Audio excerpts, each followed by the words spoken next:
All right, so wanted to give you guys some info here about this Clearsource Nomad. It's been modified in two primary ways. One, you don't have to carry a big battery around and try to use the alligator clips to connect to a battery or keep it right next to your vehicle.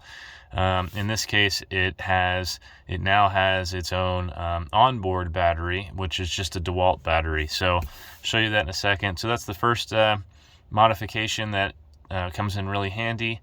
And this DeWalt battery is just a 5 amp hour battery that we have on here, and I think based on the math it ought to go for about 7 or 8 minutes. Just powered off that one small DeWalt lithium battery, and I believe this is rated to do 5 gallons per minute, so that should be plenty of water just off of one battery. Anyway, so that's number one. Number two is that it's also been modified so that it actually integrates into our RV. This one's a Forest River 2021 Ibex 20 BHS, and it just locks right in, and mounts in place, and then also connects as the primary water pump, because this has the built-in water pump. So then it's also filtering all of the water for the RV. So it's the primary pump for the RV if you want, and if you don't want, you can switch it back and forth and go, have this as the primary, or use the regular one that came with the RV instead of having the water cycle through these filters. So either or is the way it's set up. So, and as you can see, things have been modified. The new version, these are gray. Everything is the same with their newer version, just has a new look. This was one of the first couple that was sent out when they first introduced this Nomad. So I was fortunate to be able to get one of the first few. And then you can see there's some holes here because again, things have been modified. This is where the ports were for connecting your water. And now it's on the side, and I'll show you here in a second why. So starting with number one, it's the onboard battery. So in this case, I'll just tip this down, and you can see that it just has this DeWalt battery here, and it just clicks right in. And this is, I'll give you guys links in the description. This is just for Power Wheels setup to be able to hook up these DeWalt batteries to Power Wheels to be able to power those. So it also works really well in this application. So that's what that's for. Just pop that in there. Still have the wiring that goes around and also provides the fuses, right? So it didn't eliminate any fuses. Has 2 fuses, one for the battery and then one for the pump. Stand this up and turn it on its side here. Okay, so a little bit difficult to see from this angle. Let me go a little bit further. There you go. So you can see also added this step-down transformer.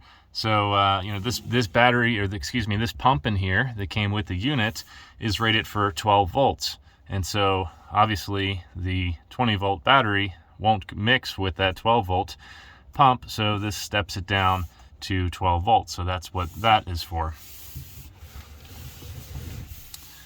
And then on the electrical side of things again, it's that it has this power port here. So now you can take this, let's hold that thought for a second, and I'll just show you over here where it actually mounts. So just added this in here so that it'll just go this side of it, the tubular steel here will just slip behind there, and then you tilt it in here, slide it in, and then it locks in. So I'll show you here. It goes behind,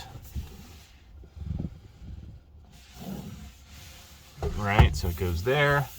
And then just slide this part over, back up for you, slide it over, put it up against there, and then that stretches here, this band stretches and holds it in place, so it's firmly in place now.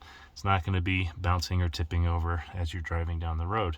So then to be able to power it when you are not going remotely and, going off to get some water and filter it, if you're walking over to a creek or lake or something like that, that's where that battery up top comes in really handy. And I carry my DeWalt chargers with me, or DeWalt drills with me anyway, so that's why that especially, it's not carrying anything extra because I carry those around.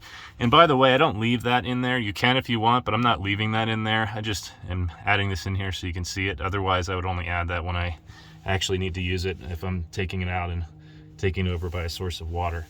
So you're going to need to be able to power this pump when it's being used as your primary pump. And so that's what this is for here. And this, again, just goes over here, plugs right in. Okay.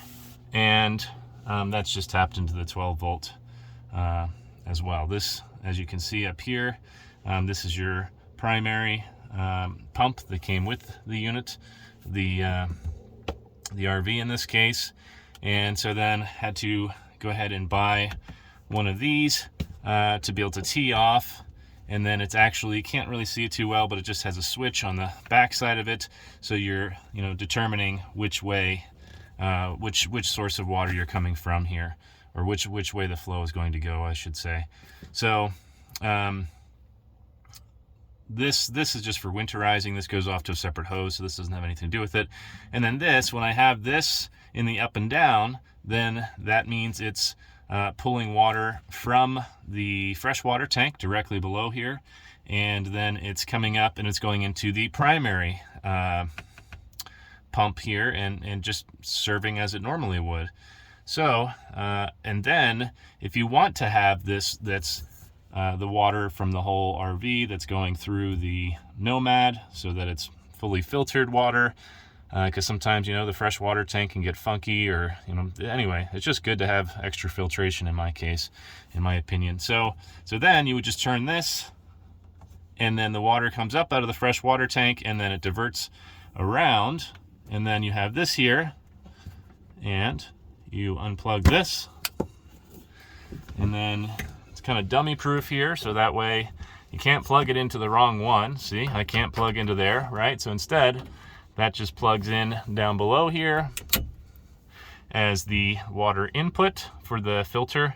And then you unplug this one. And then this one just plugs right in here as the, hang on a sec here, it's a little bit tight. There we go. So then this one plugs in as the output, and then it goes throughout the unit after it gets filtered. So it's pretty cool. And just because you don't want to really mess up and have this connected and then switch this over, or have any water backflow, you need to have some backflow prevention. And that's what this, let me zoom in here for you guys. Can't see it too well. Again, I'll give you the links. But this right here is a check valve. It's a 3/4 inch check valve, so that water isn't going to go the wrong way through this unit. So, and then this right here is still used and utilized when you have this unit out and you have this main power source disconnected. Like if you're using this by a body of water to be able to filter it. This is the primary switch to use for that. But when it's connected to the actual RV itself, then we have this switch here, just a toggle switch, and I'll put a label on here, but for now I just know what it is. And so you go to the right, and that is serving now it's giving power to this pump, right? And it's not giving power to that, it's giving power to this pump here, so this would not be used. And then you have to, of course, make your adjustment as needed. And then if you switch it the other way, then it's powering, it's no longer powering the onboard pump, but now it's powering the Nomad pump.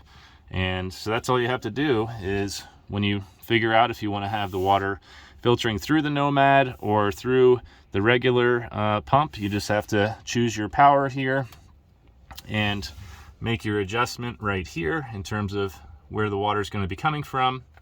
And then for this, just make your electrical connection and your water connections, and you're all set. So it's actually quite simple. And anyway, hopefully this is helpful for you guys. If you have any questions, let me know.